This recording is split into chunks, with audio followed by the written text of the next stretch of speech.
Welcome to our channel. Today we how to transfer BMW iDrive EV charging calendar. To transfer the BMW iDrive EV charging calendar, start by ensuring your vehicle and smartphone are both ready. Open the BMW connected app on your smartphone. Log into your account if you haven't done so already. Make sure your BMW is connected to the app through the vehicle settings. Navigate to the charging section within the app. Locate the option for the charging calendar. Select the specific charging times you wish to transfer. Review the details to ensure they are correct.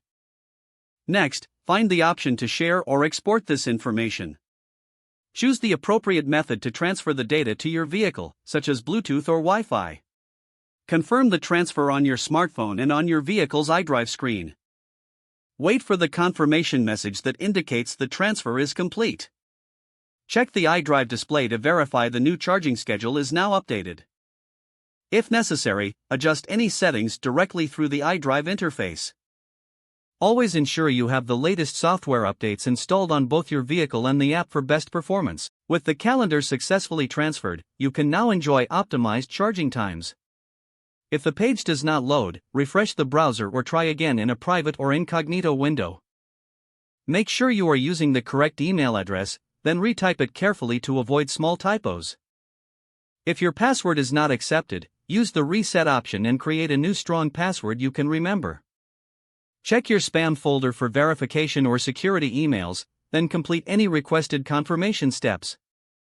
Enable two-factor authentication if available to improve account security and reduce unauthorized access risk. After signing in, review your profile details so your contact information and settings are accurate and current.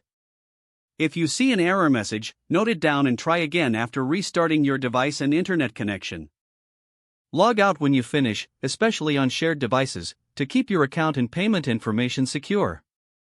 If the page does not load, refresh the browser or try again in a private or incognito window.